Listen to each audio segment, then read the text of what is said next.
पिताजी। ये कैसा इंसान है और यहाँ पर किस लिए लाया गया है? आप जानना चाहते हैं?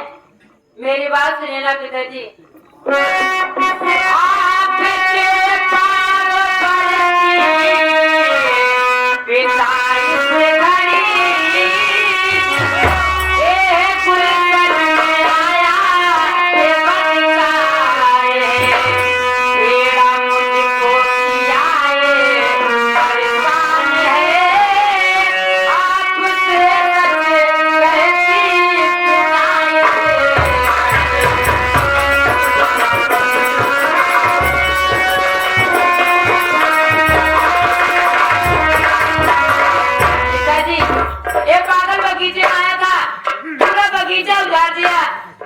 और मेरे साथ छेड़खानी किया है पिताजी। क्या कहा? तेरे साथ छेड़खानी किया?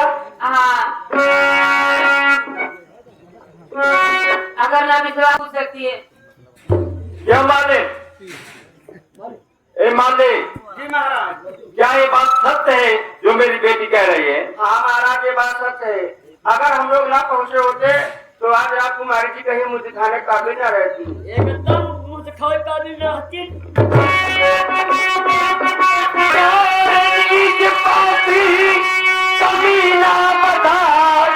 कैसे गुलशन घुसा, कैसे हिम्मत पड़ी मेरा बेटी को मेरे ये परेशान है।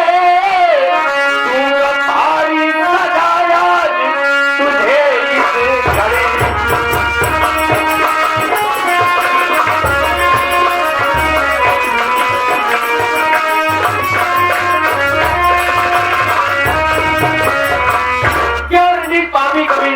तेरी कैसे हिम्मत पड़ी कि मेरी गुलशन में घुसाया और मेरी बेटी के साथ छेड़खानी किया? कौन होना कौन?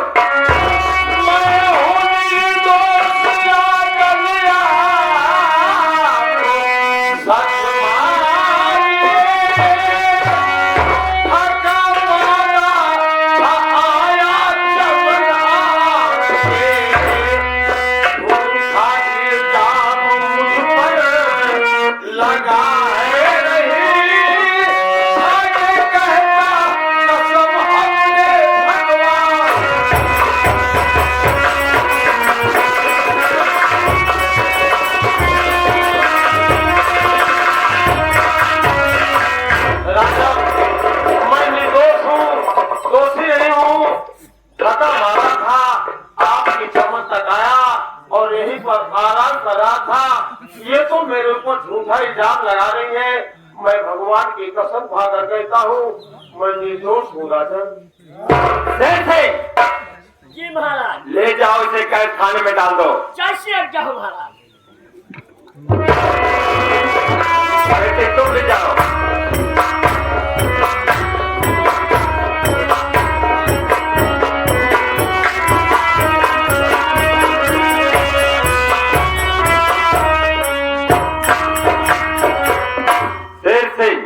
जी महाराज जी, ये कह रहा है कि मैं निर्दोष हूँ। मेरी बेटी कह रही है कि मेरे साथ छेड़खानी किया है। हाँ महाराज जी, तुम तो जानते हो कि मेरे राज्य में न्याय हुआ है, अन्याय नहीं हुआ है। जी महाराज जी, इसलिए मेरे समझ में कुछ आ नहीं रहा है। लेकिन शेर सिंह, मैं तुम्हें एक जिम्मेदारी देता हूँ। जी महाराज जी, तुम इसे खाना देना, पानी देना और छुप छुप कर पता लगाना कि ये बना पागल है कि वास्तव में पागल है। जी महाराज, अगर ये बना पागल होगा इसकी फांसी हो जाएगी। जी महाराज जी, और तुम्हें एक काम और करना है। वो कौन सी? तुम सारे शहर में मुनादी कर दो कि जो शख्स महाराज के यहाँ पकड़ा गए है उसकी कल 1 हफ्ते बाद फांसी हो जाएगी। और जिस इंसान को मिलना चाहता है या देखना चाहता है तो मिल सकता है। जी महाराज, मैं चल रहा हूँ राजस्थान में। जी महाराज।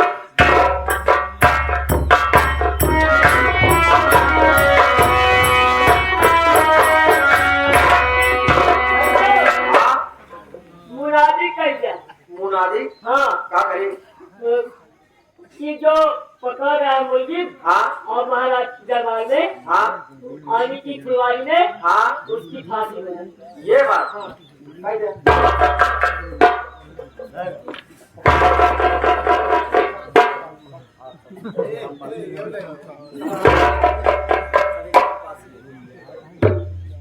सभी ग्रामवासियों को वासियों नहीं वासियों को सभी ग्रामवासियों को सूचित किया जाता है। काला यशवंत बोला जी सूचित किया जाता है। अच्छा अच्छा। सभी ग्रामवासियों को सूचित किया जाता है कि महाराज जी के महाराज चूड़ामल के फुलवारी में बाल में फांसी उसकी हो जाएगी। 8वें दिन फांसी हो जाएगी।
के वियोग में प्राणनाथ राजधान धाम छोड़ करके पता नहीं कहाँ पर चले गए।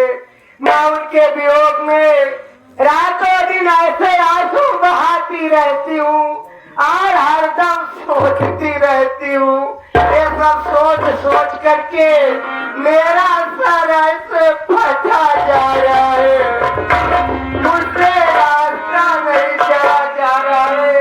अब मैं चल यहीं पर थोड़ा आराम करती हूँ, उसके बाद मैं सोचती हूँ हमें क्या करना है।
देखती रहूं कि जैसे हमारे प्राणनाथ कई संकट में पड़ गए हैं रामू। ऐसी बात नहीं है, स्वप्न की बात जो होती है वो झूठा ही होता है। नहीं रामू, ये तुम्हारी भूल है, सबकी बात झूठी नहीं बल्कि सच्ची होती है रामू। ऐसी कोई बात नहीं है, ये मेरा दिल में ये विश्वास कह रहा है। आप अपना धैर्य खोए नहीं। देखो रामू, आज से रात धन धाम मैं तुझे साफ करके मैं अपने प्राणनाथ को ढूंढने जाऊंगी। आज ढूंढ करके जब तक राजमाल वापस न आ जाऊं रामू, तब तक तुम यहाँ से अपना कदम नहीं हटाना रामू। जैसे आप ठीक है ना? जैसे आप ठीक है, अच्छी तरह से देखभाल करना।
सोच रहा हूँ इसी स्थान में बैठकर थोड़ी देर भगवान का भाव भजन करूंगा, उसके बाद आगे तरफ प्रस्थान करूंगा।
परमात्मा, मैं अपने प्रिया के वियोग में ये जोगन बन के मैं ढूंढने निकली हूँ। मैं सोच रही हूँ किस रास्ते से जाऊँ, आज मैं किस गांव में चली जाऊँ जो कि हमारे प्राणनाथ से मुलाकात हो जाए, मैं उनको लिवा करके राजमहल वापस चली आऊँ। ठीक है, एक घनी बस्ती दिखाई दे रही है और ये रास्ता साफ भी है। अब मैं इसी रास्ते से इसी बस्ती में मैं चलती हूँ।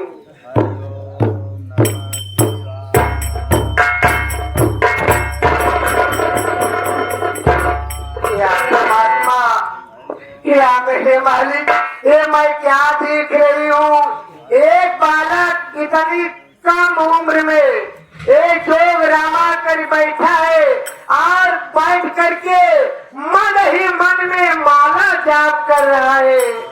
आखिर इस बालक के ऊपर क्या मुसीबत आ गई है? ठीक है, मैं बालक को अपने पास बुला करके सारी बात की जानकारी करती हूँ। ओ बच्चा, उठो जरा, जोगिन माता की पास आओ। मुन्ना, जोगिन माता, बच्चा, तुम्हारा कल्याण हो बच्चा।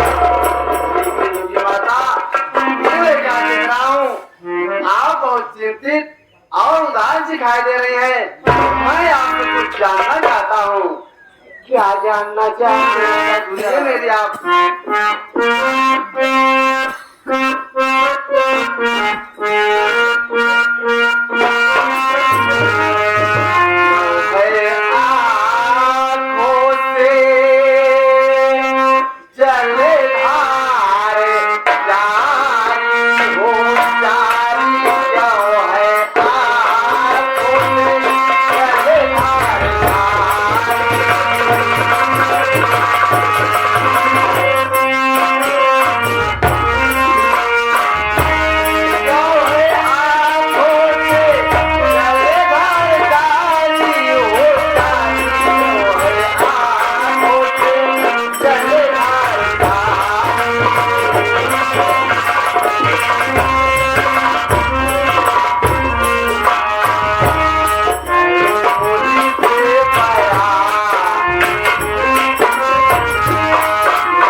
चाहता हूँ आखिर इस उदास के कारण क्या राज है, मैं जानना चाहता हूँ। आप मुझसे बतलाइए। बच्चा, ये सब कहानी बताते हुए मुझे बहुत पुरानी कहानी याद आ रही है। क्या बात है? ठीक है, तुम जिद कर रहे हो तो तुमसे जोगिन माता जरूर बताएगी। मुन्ना, बतलाइए आप। क्या सुनाऊं मैं गम की कहानी, कहानी बताऊं मैं गम की कहानी।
कहानी बताते हुए ऐसे मेरा कलेजा फटा जा रहा है।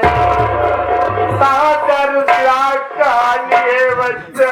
लेकिन जोगी माता, ऐसी कौन सी बात है जो कि वह शब्द लाने से पहले आपका कलेजा पिघल क्यों जा रहा है? मैं जानना चाहता हूँ, मेरी बात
अपने वास्तविक बात को नहीं बताएंगी, तब तक मैं आपकी कोई समस्या का हल नहीं कर सकता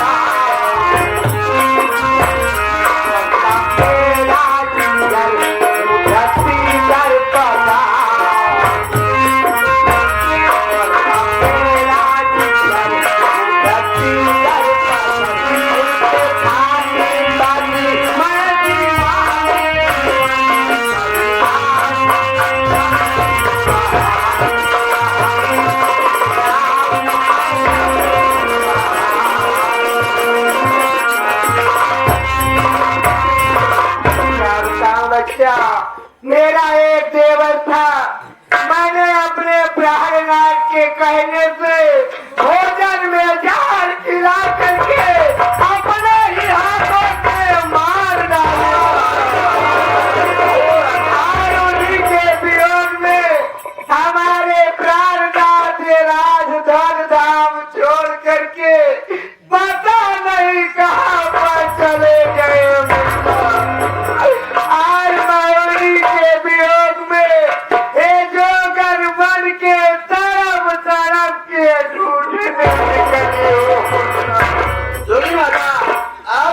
मतलब मैं अपने पति और देवर के वियोग में एक जोगिनी का रूप धारण करके दर्द की ठोकरें खा रही हूँ।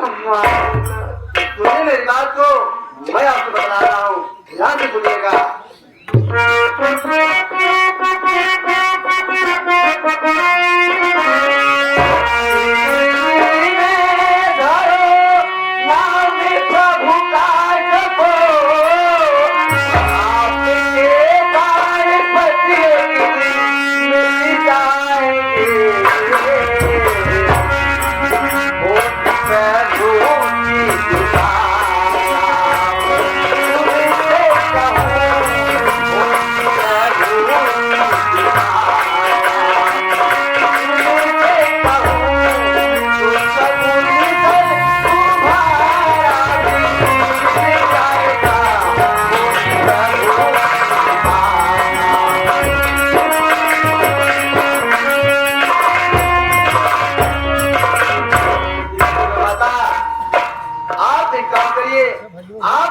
दिल पर धैर्य रखिए और परमेश्वर पर विश्वास रखिए।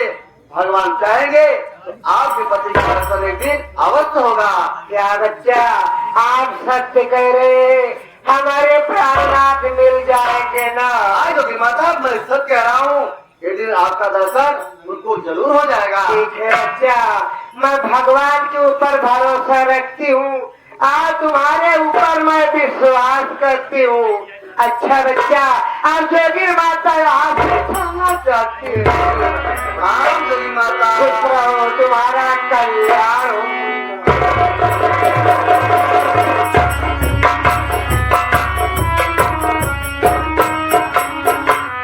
यार मेरे मालिक, यार मैं क्या देख रहा हूँ, ये कोई आए नहीं बल्कि मेरी भाभी माँ है। मेरे बड़े भैया मेरे वियोग में अपना राजपाट छोड़कर पता नहीं कहाँ चले गए हैं, और इधर भाभी माँ मेरे बड़े भैया को ढूंढने के लिए जोगी ने कारो खा के सब छोकरे खा रही है। अब मैं चला हूँ, अपने गुरु गोनाथ जी का ध्यान लगाऊंगा, वही मेरी मदद करेंगे। या मेरे मालिक मेरी मदद करना। ये आगे फरमाए ले आप श्रीमान शंकरलाल। बेटा पवन, तुम चिंता मत करो, मेरी बात को ध्यान से सुनो। तुम्हारे भाई को पथरीगढ़ का राजा चूड़ामल की बेटी चंद्रग्रहण ने अपने प्यार के चक्कर में फंसाकर उसे कैद खाने में डलवा दिया है, और आज के तीसरे दिन उसकी फांसी हो जाएगी। तुम जाकर किसी तरह अपने भाई को बचाओ और अपने भाभी से मिलाओ, तुम्हारी मनोकामना अवश्य पूरी होगी। या भगवान, ये मैं क्या सुन रहा हूँ, पथरीगढ़ के राजा महाराज चूड़ामल जी की बेटी जिसका नाम किरण है, वो मेरे बड़े भैया को अपने प्यार के जाल में उन्हें कैद कर रखी है। अब मेरा फर्ज बनता है कि मैं उस कैद से किस तरह से मुक्त कराऊंगा और अपने भाभी माँ से मिलाऊंगा। चलता हूँ।